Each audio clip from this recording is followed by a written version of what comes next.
미라클 라이프 시간입니다. 목요일 아침엔 주말에 볼만한 다양한 영화 이야기 전해드립니다. 자, 오늘도 저희를 영화 속 세상으로 안내해줄 베테랑 영화 저널리스트 더스크린의 박혜인 편집장 만나보겠습니다. 안녕하세요. 안녕하세요. 네, 안녕하세요. 황사, 미세먼지, 외출 자제하라고 저희가 말씀드렸잖아요. 그러니까 집에서 이거 보시면서 보실 거 좀 골라보시는 거 좋을 것 같습니다. 그러게요. 자, 이번 주 어떤 작품부터 만나볼까요? 네, 정말 전 세계적인 마니아층을 가지고 있는 작품인데요. 화면으로 먼저 만나보실게요. 네. All right, kid. Hang on. You ready for an adventure?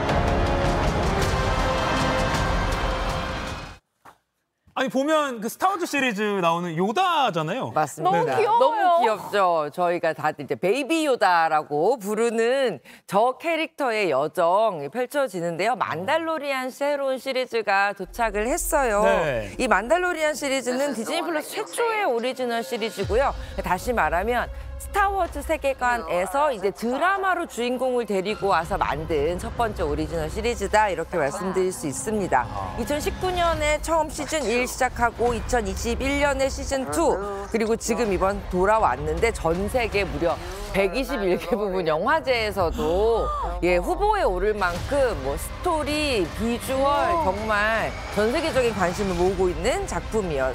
트로피도 59개를 거머쥐면서 정말 전설 이름값을 했습니다. 우와, 작품성이 엄청 좋은가 봐요. 네, 맞습니다. 이 작품 같은 경우는요, 지금 아까 보셨죠? 저 베이비 요다가 누구지? 요 질문이 이제 시즌에 계속 이어지면서 그 진실을 파악해가는 이야기라고도 할 수 있어요. 이정재 씨 뭐 참여 소식은 뭔가요? 이정재 배우 같은 경우는 요 만달로리안 시리즈는 아니지만 전 세계에서 가장 유명한 프랜차이즈죠. 스타워즈 세계관 시리즈의 이 에콜라이트에 합류하게 되면서 이제 우리도 스타워즈 안에서 이정재 배우의 얼굴을 만나볼 수 있게 된 거죠. 이 스타워즈 만달로니안 3 간단하게 어떤 내용인지도 좀 소개 좀 해주세요. 네, 이 만달로리안 시리즈는요. 스타워즈 시리즈 안에서 굉장히 사람들에게 큰 사랑을 받았던 주인공을 다시 이제 가지고 온 캐릭터인데요. 네. 공화국이 이제 제국을 무너뜨리고 신공화국이 들어선 시기라고 말씀드릴 수 있어요. 그러니까 최고의 현상금 사냥꾼인 닌 자린과 아주 신비로운 능력을 지니고 있는 이 그로구가 다시 만나게 되는 이야기다. 이렇게 말씀드릴 수 있고요. 시즌 3 같은 경우는 매주 한 편씩 공개되고 있으니까 이게 차곡차곡 따라가는 재미가 있습니다.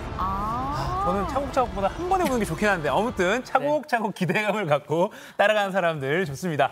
자, 이게 사실 엄청난 팬층이 있는 세계관이고 또 스타워즈잖아요. 근데 이번 시즌에는 그 영화 미나리의 정의삭 감독이 또 연출에 참여했다고. 네, 맞습니다. 해외 시리즈 같은 경우에는 굉장히 독특하게 한 시리즈의 유명한 감독들이 각각의 에피소드를 연출하는 경우가 많아요. 이번 정의삭 감독 같은 경우는 만달로리안 3의 3번째 에피소드의 연출을 맡았고요. 이 에피소드는 이제 그 사라진 제국의 과학자였던 한 박사가 반대편에 그 헤드가 되면서 벌어지는 이야기라고 말씀드릴 수 있고요. 사실 지금 우리에게는 정의삭 감독님의 연출 참여가 굉장히 큰 이슈긴 한데 세계적으로 봤을 때는 되게 유명한 감독들도 많이 또 이 시리즈에 참여했어요. 네. 그중에 좀 이름 알만한 감독님 찾아봤더니 배우이기도 하고요. 이 브라이드 달라스 하워드 감독도 이번 시리즈에 또 참여를 했고요. 네. 블랙팬서의 촬영 감독이었던 레이첼 모리슨이나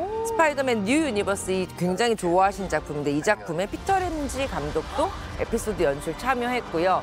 정의삭 감독이 이 스타워즈 시리즈에 합류하면서 그런 얘기를 했어요. 어린 시절 자기가 살고 있는 공간은 그냥 작은 시골 마을이지만 언젠간 나도 더 큰 우주로 나가고 싶어라는 꿈을 꾸게 만들었던 작품이 스타워즈인데 내가 지금 그 작품에 연출을 하고 있다니 이거 자체가 참 영화적인 일이다라고 얘기를 했는데 이 스타워즈 시리즈를 사랑하는 많은 사람들이 그런 것 같아요. 처음에 자신의 처지가 별 볼 일 없다고 느꼈던 한 소년이 우주로 나가면서 자신의 꿈을 펼치고 새로운 친구들을 만나는 이야기. 그렇다 보니 모든 사람들이 내 얘기 같아 라고 생각하게 만드는 판타지 시리즈인 거죠. 정의삭 감독이 그 미나리에서도 그 시골 배경이잖아요. 네. 그 시골에서 이제 우주로 나가게 된 거네요. 맞습니다. 야, 그것도 재밌는 관전 포인트입니다. 맞습니다. 우린 모두 너무나 작은 미물이지만 아름다운 존재 미물이라는 거. 아, 네. 네. 스타워즈 잘 만든 세계관 하나로 지금까지 많은 사랑을 받고 있는데 또 어떤 이야기들이 펼쳐질지 기대가 되고요. 네. 다음 작품 소개해 주시죠. 네. 이제는 뭐 할리우드 작품에 한국 배우가 출연했다, 뭐 큰 뉴스 아닐 정도로 굉장히 많은 분들이 출연하고 있는데요. 네. 이번에도 국내 배우가 출연한 미국 영화입니다. 화면으로 먼저 만나보실게요. 네. If you see this girl, do not look in her eyes. I know it sounds weird. Just don't do it. 와. 전종서 맞습니다. 배우네요. 네, 오, 전종서 배우의 첫 번째 할리우드 진출작이에요. 모나리자와 블러드문이라는 작품인데 이 작품 같은 경우에는 한국에 이제 개봉하기 전에 2021년 베니스 영화제에 황금사자상에 노미네이트됐다. 그러니까 경쟁 부분에 진출했다라는 걸로 굉장히 화제가 됐던 작품이고요. 3월 22일 한국에서도 개봉을 했습니다. 네. 전종서 배우는 지금 이 영상에서도 보실 수 있는 것처럼 굉장히 신비한 마력을 가지고 있는 모나리자라는 이름을 가진 여성을 연기를 해요. 그리고 그 갇혀있던 공간에서 10년 만에 탈출하게 된 모나리자가 주변 사람들을 만나면서 자신의 힘을 또 이렇게 각성해가는 이야기를 담고 있어요. 야, 전종서 씨 역할이 좀 강렬할 것 같은데 구체적으로 좀 어떤 캐릭터인가요? 그러니까 이 캐릭터에 대해서 아주 자세히 설명을 하진 않아요. 네. 어떤 공간에 갇혀 있는데 그 이유가 너무나 엄청난 능력을 가지고 있기 때문에 갇혀 있는 사람으로 나오거든요. 근데 눈을 바라보면 그녀가 원하는 대로 내 몸이 마음대로 움직이는 다른 사람을 조정할 수 있는 굉장히 신비한 능력을 가지고 있는 인물로 나옵니다. 부럽습니다. 네. 저도 그렇게 하고 싶어요. 전종서 씨가 어릴 적에 그 캐나다에 살아가지고 영어도 잘한다고 하더라고요. 야, 그렇게 좀 관전 포인트를 좀 잡아가 좋을 것 같고 아까 말씀하셨지만 헐리우드 배우가 헐리우드 영화에 우리나라 배우가 진출한 게 뭐 이제는 좀 많이 소식이 접해졌지만 그래도 소위 말하는 국뽕이 차오르는 저는 그런 순간이 아닌가 싶기도 합니다. 네, 해외에서도 이 한국 배우들의 연기에 대해서 정말 엄지척하는 작품들 많고요. 한국 영화를 눈여겨보고 있다가 저 배우 내 영화에 캐스팅해야겠다 데려가는 감독님들도 늘어나고 있습니다. 야. 네, 앞으로도 우리 배우들 할리우드로 더 큰 세상으로 뻗어나가기를 응원하겠습니다. 네. 자, 마지막으로 만나볼 작품은 어떤 작품이에요? 네, 마지막으로 만나볼 작품은 제가 포스터 몇 장을 좀 준비해 왔는데 네네. 같이 한번 보실까요? 네. 예, 화면 잠깐 띄워주세요. 5편이네요. 네, 4편 주라기 공원, 그리고 라이언 일병 구하기, 터미널, 인디아나 존스 E.T. 네. 굉장히 다양한 영화들인데 이 영화에 빼놓을 수 없는 공통점이 있죠. 다. 다 대박을 쳤습니다. 맞습니다. 네네. 정답입니다. 또 있습니다.